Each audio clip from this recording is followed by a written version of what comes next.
Before we get into today's episode, let me ask you something. Do you know what your current level of English really is? Understanding your level is crucial to tracking your progress and ensuring your hard work is paying off. That's why I've created a quick and easy English level test that you can take right now for free. Find out your level instantly. Just head to thebritishenglishpodcast.com/testme or check the link in the show notes.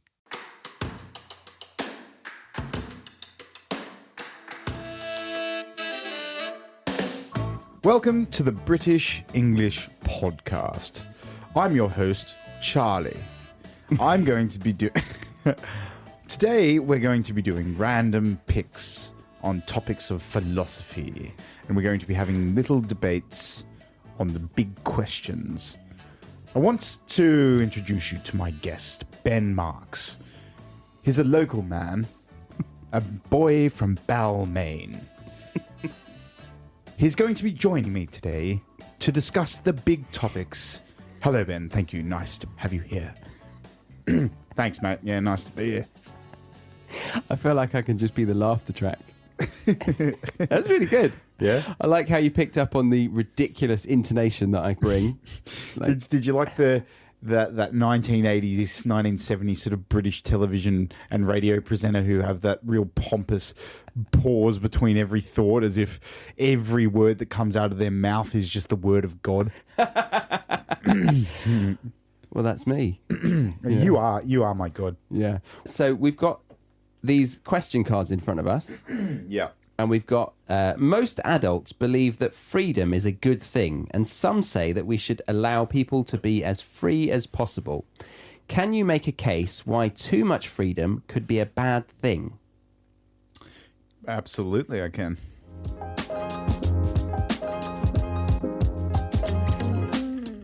Sorry to get all analytical on you for a second, but from seeing the statistics of what people listen to this show on, it is safe to say that you are most likely using Apple Podcasts, Spotify, or Google Podcasts, which means you could be missing out on the free worksheet for this specific episode, which teaches you at least 10 phrases totally free.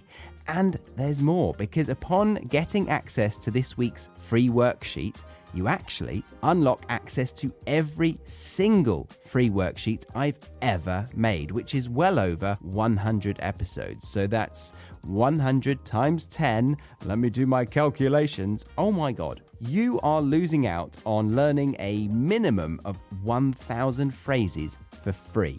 I know. You're thinking, it won't be convenient though. I just want to open my podcast player, select the latest episode, and get on with my day. Well, I know that feeling all too well. So I went and built an app for this very reason. You can download the app, open the free worksheets, and listen to the latest podcast episode within 3 clicks. I tested it myself, meaning you can enjoy the episode whilst getting on with your day, and then when you hear a word you want to learn, unlock the phone and there it is, right under the play button. It's amazing, and did I mention, completely free for you. It cost me a fair amount of money to build, so I'd love for you to use it. So yes, do us both a favour, pause this episode, download it right now, and enjoy the free worksheet that complements this very episode. To do that, open the show notes of this episode and click the relevant link, or open your device's app store, search the British English Podcast app, or BEP, that's B-E-P. Oh, and if you're not wanting to get the app, then just head over to the website, thebritishenglishpodcast.com/freebies. That's F-R-E-E-B-I-E-S. Go on, pause, download the app, and resume. You won't regret it, I promise. I'm a believer in rules.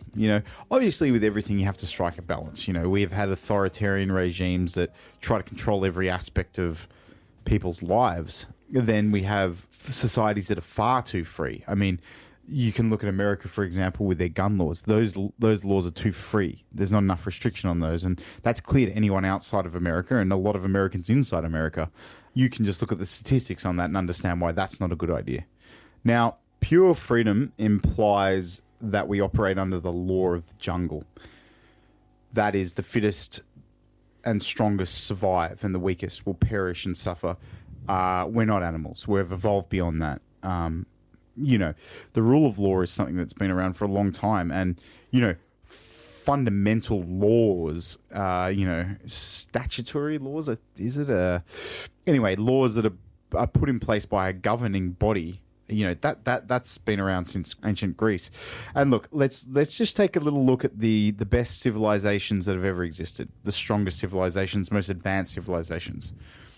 They were the ones that had a very powerful rule of law. You look at ancient Greece, then classical Greece, you look at ancient Rome.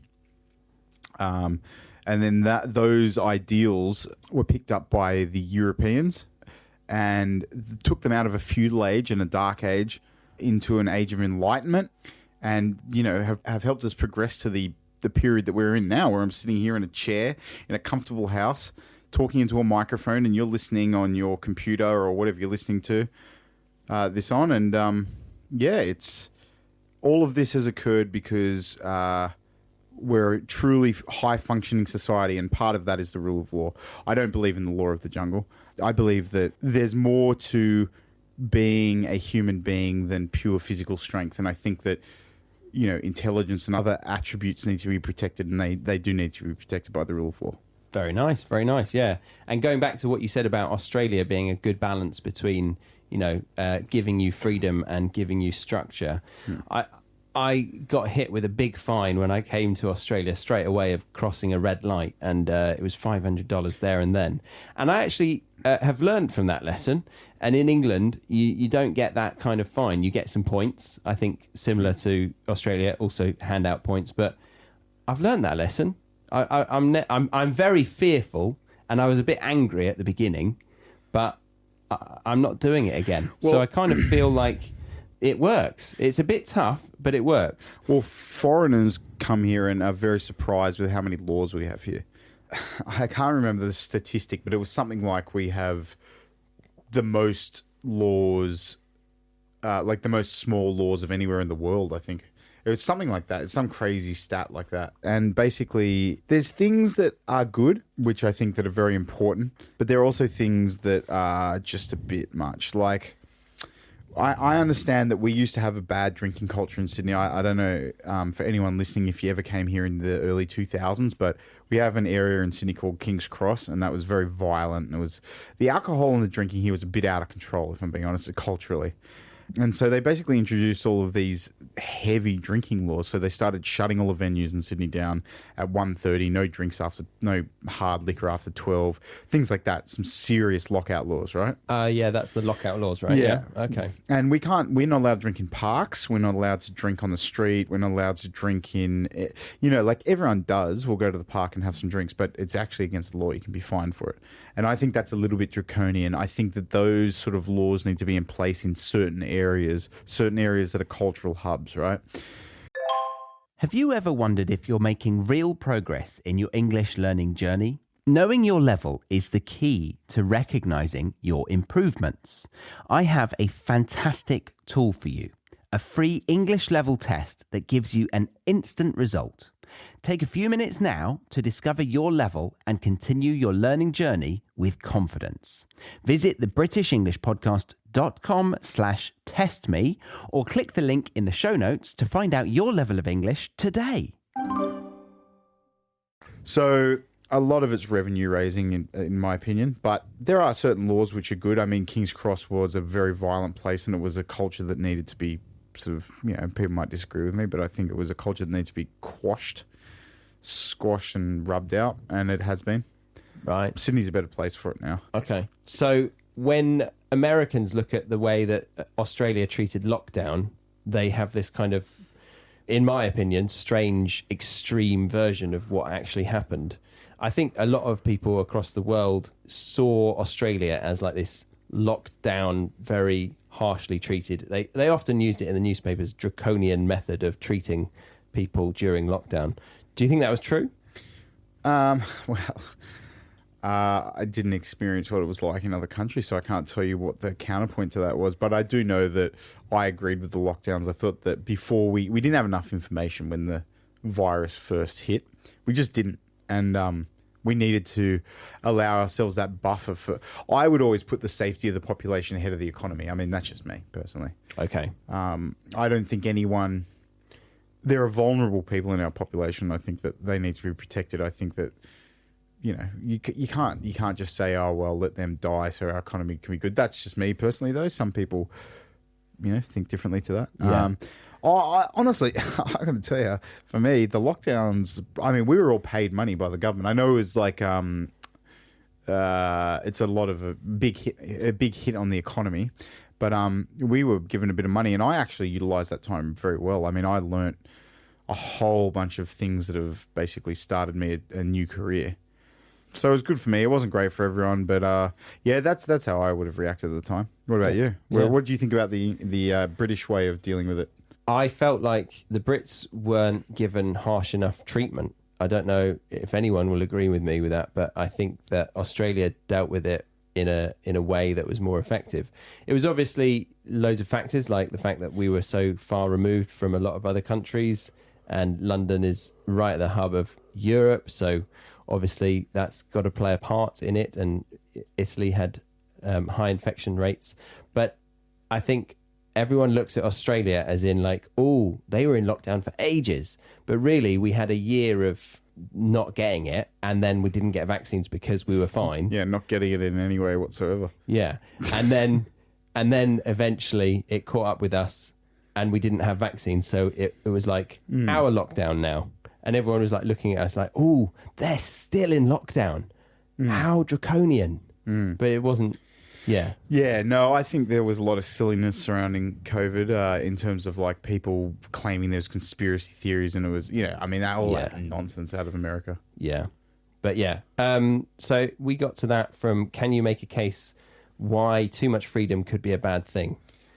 Yeah, what you were saying about Australia, I think they do have a good balance between the two. Everything's a balance, isn't it? Yeah, absolutely. Yeah.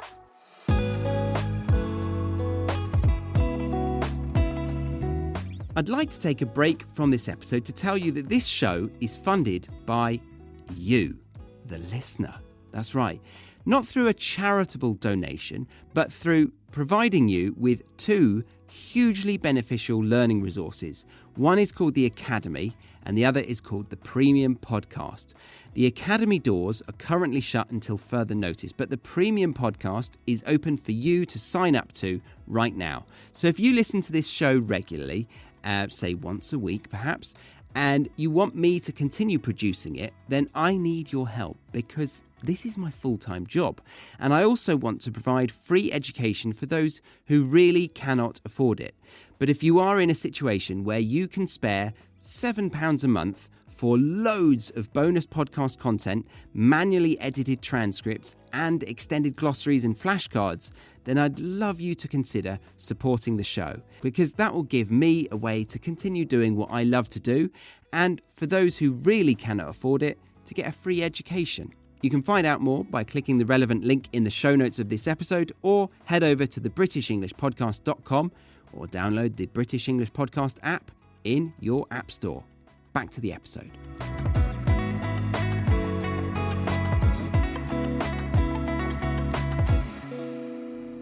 All right, should we do one more? Yeah, we can do one more.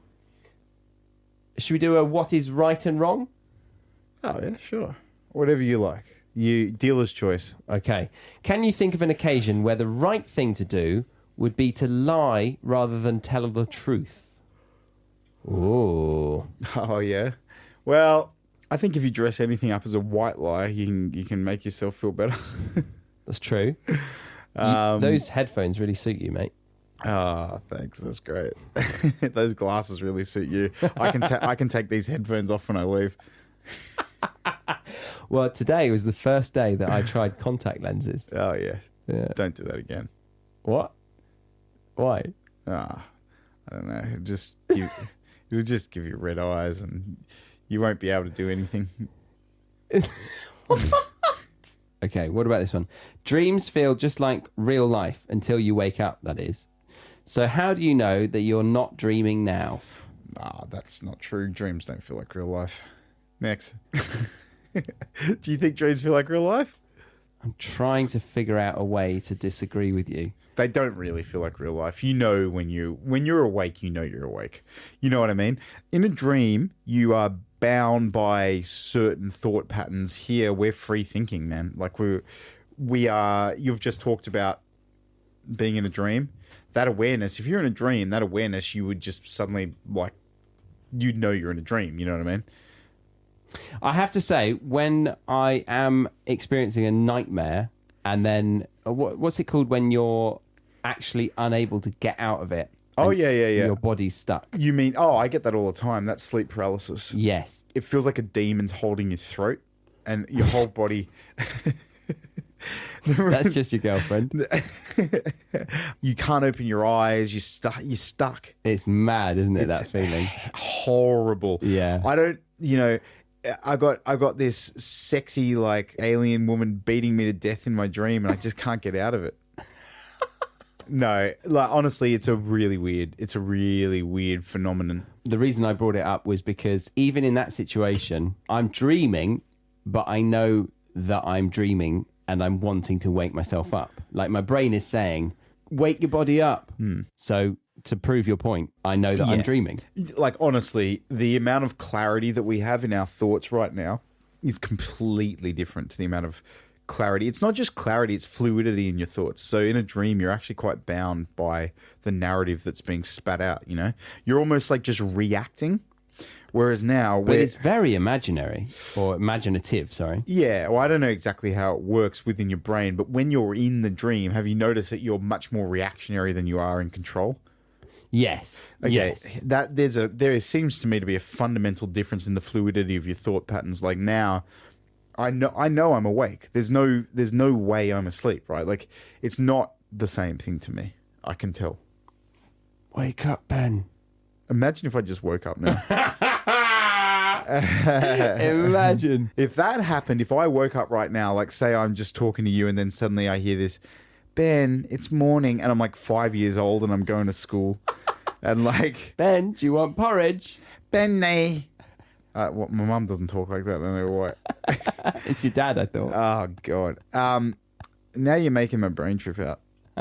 No, I do know when I'm asleep and I know when I'm awake for sure. Oh, good. There are certain... Put that on your resume. Yeah. Top of the bill. Where have you worked? I don't think you're asking the pertinent questions. So, if you had to guess... Why do you think we dream? I think that it's a sorting out of our thoughts and our feelings. I think it's a necessary thing that occurs. When we go to sleep, a certain liquid, a fluid is released. I can't remember what it's called, but it washes through our brain, and I suppose it cleans our brain. Yeah, I've heard that. Yeah, it's kind of like it's getting rid of the lactic acid of the brain. Exactly. It's cleansing the brain of certain negative chemicals that are coming out in it. I don't know. I can't remember the name of the liquid, but it does come out when we sleep. Now, dreaming is, in my opinion, just it's a way of sorting out your deeper thoughts and feelings you push aside.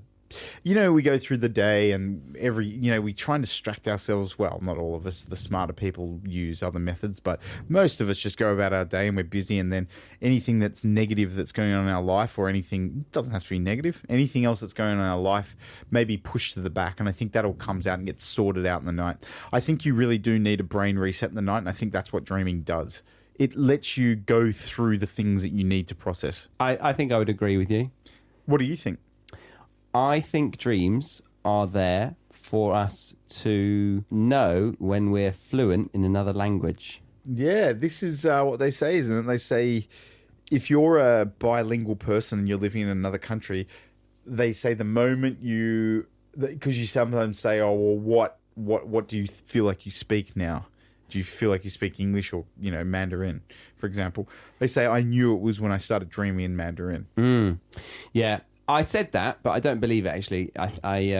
Because I've dreamt in Spanish before, and I'm very far from fluent. Really? But the weird thing about that, You've dreamt in Spanish. but I was actually better in my dream.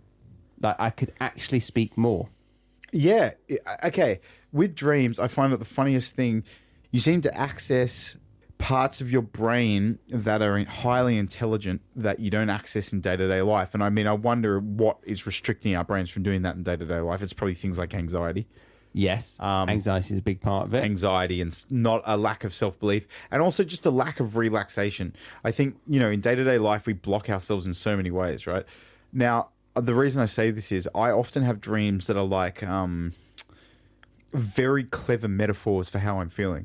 And it's not something I would have thought of necessarily by myself. Like, I mean, I did think of it by myself, but it's not something I would have consciously thought of. It's coming from a deeper part of my brain, which seems like it's more intelligent than me, if you know what I mean. But it's not. It's me. I'm thinking it. It's my brain. Now, like an example of that is I always have these dreams. Just one example is if I'm drinking too much and I'm feeling like alcohol is... I'm not controlling the alcohol intake is controlling me. If I ever have that, if I'm going through a period with that, it's like whatever, I might be stressed and then I'm going out too much. If I'm getting to that point, I always have dreams where there are spiders in every nook and cranny of the house, in the couch, everywhere. And Is that because you're in Australia and there actually are every single corner? Well, first of all, there are spiders all under my couch currently. Oh, really? Yeah, they're just daddy long legs. They're all right.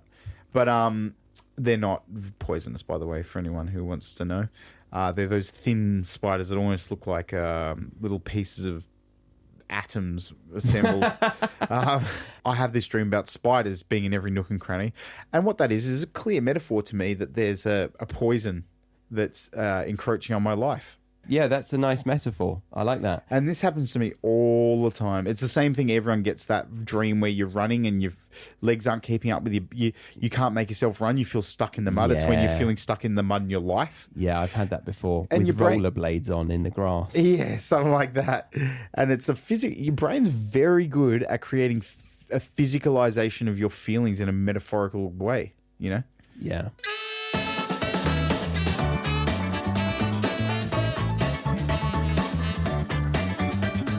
Yeah. Thank you very much, Ben. Appreciate it.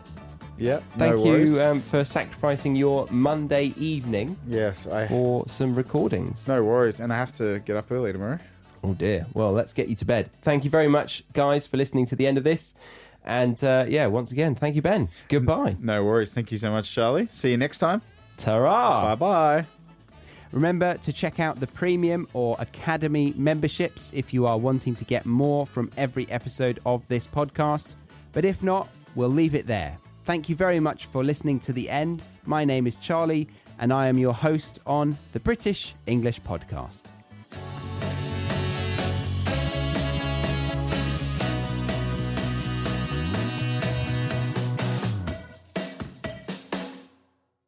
Thank you for listening to today's episode. Before you go, make sure you know where you stand in your English learning journey. I've created a free English level test that you can take right now to find out your exact level. It's quick, easy, and gives you instant results. Head to thebritishenglishpodcast.com/testme or check the link in the show notes. Because tracking your progress helps you stay on track. We can't use track twice, guys. No, let's do that again. Yep, we don't have time. Oh. All right, we'll just delete this last sentence then.